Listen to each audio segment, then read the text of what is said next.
started as a dare. My friends and I were always hunting for thrills, but nothing too serious. Abandoned houses, empty parking lots, the usual. Until someone mentioned St. Vincent's Asylum. The place had been abandoned for years, shut down after a mysterious fire in the 90s. People said it was haunted, cursed even. I thought it was all just local legend, urban myth, until the night I went inside. We arrived just after sunset. The asylum stood like a monolith in the twilight, windows shattered, vines creeping up the walls like the building itself was being consumed by nature. There was no gate, just an open entrance, leading into the gaping mouth of the building. My friends were laughing, egging each other on, but I couldn't shake the uneasy feeling twisting in my gut. I wasn't one to back down, though, so I pushed forward. The air inside felt thick, stale, like it had been trapped in there for decades. The walls were covered in graffiti, but the old hospital equipment scattered around made the place feel frozen in time. An old wheelchair sat in the corner, its wheels rusted in place. The deeper we went, the darker it got, and the more it felt like the building was swallowing us whole. We split up to cover more ground. Bad idea, I know. I ended up in what I think was the patient wing. The doors to the rooms were hanging open, some barely attached to their hinges. I shone my flashlight into each room, expecting nothing, but every shadow seemed to move when I wasn't looking. The hairs on the back of my neck stood up. I was about to turn back when I heard it, a faint whisper, barely audible. My first thought was that it was my friends messing with me, but when I called out, no one answered. The whisper came again, this time clearer, almost pleading. It sounded like a child's voice. I couldn't make out the words, but the tone. It was desperate, terrified. I followed the sound down the hall until I reached the last room on the left.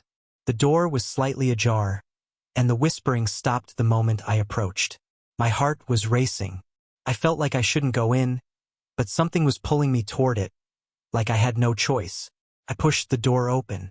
The room was empty, just an old bed frame and a broken window. But then, I saw it. Etched into the floor, scratched deep into the wood, were the words, "Help me." I stumbled back, nearly dropping my flashlight. My mind raced. Who had done this? And when? That's when I heard footsteps. Heavy, slow, like someone was dragging their feet down the hall. My breath caught in my throat as I whipped around, shining the light back toward the door. Nothing, but the footsteps didn't stop. Closer, closer.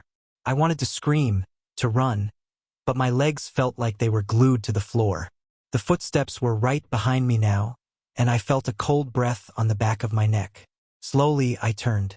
There was no one there. My heart pounded in my chest, and I forced myself to move, stumbling out of the room and into the hallway. The whispering started again, louder this time, echoing all around me. I could hear it coming from every room. Dozens of voices, pleading, crying, some even laughing in a twisted, hollow way. I bolted toward the exit, but the hallways seemed to stretch, like the asylum didn't want me to leave. Every door slammed shut as I passed, the whispers growing into deafening screams.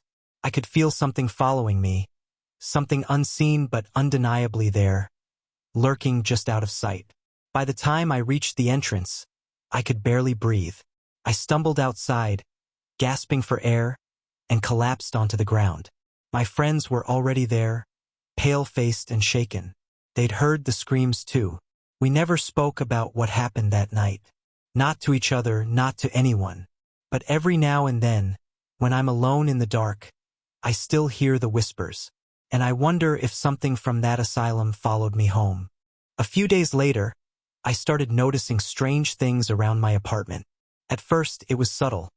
A door that I was sure I closed left slightly ajar, cold spots in the hallway, and my keys constantly going missing. I tried to rationalize it, chalking it up to stress from the experience at St. Vincent's. But then the whispering started again, faint at first, barely distinguishable from the hum of the city outside. Late at night, I'd wake up to the same pleading voice I heard in the asylum. "Help me!" I started losing sleep, growing paranoid, jumping at every small sound. The whispers grew louder each night, always coming from just beyond the door to my bedroom. I tried ignoring it, tried drowning it out with music. But no matter what I did, it persisted. One night, after a particularly sleepless stretch, I decided to confront it. I swung open my bedroom door, expecting to see nothing but the empty hallway. But this time, something was waiting for me. A figure stood in the darkness, half in shadow, half illuminated by the streetlight outside. Its face was twisted, gaunt, eyes hollow and lifeless. Its mouth moved, but no sound came out. I froze, paralyzed by the terror gripping my chest. And then, in the silence, I heard the whisper again, coming from the figure itself. "Help me!" I don't remember how long I stood there, staring at it, but by the time I finally blinked, it was gone. But the whispers remain, even now, a constant reminder that I was never meant to leave that asylum. Something came back with me, and it's never letting go. The next morning, I packed my things and left my apartment, desperate to escape the torment. I stayed with a friend for a few nights, hoping the distance would sever whatever connection I had with that place. For a brief moment, I thought it worked. The whispering stopped, and I started to feel normal again. I didn't mention anything to my friend, not wanting to sound insane, but the peace was fleeting. On the third night at their place, I woke to the feeling of something watching me. The room was pitch black, and I could hear the faint hum of the street below. Then, out of nowhere, the whispering started again, louder than ever before. This time it was different.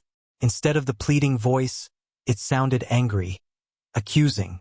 The words were jumbled, but one phrase cut through clearly: "You can't run."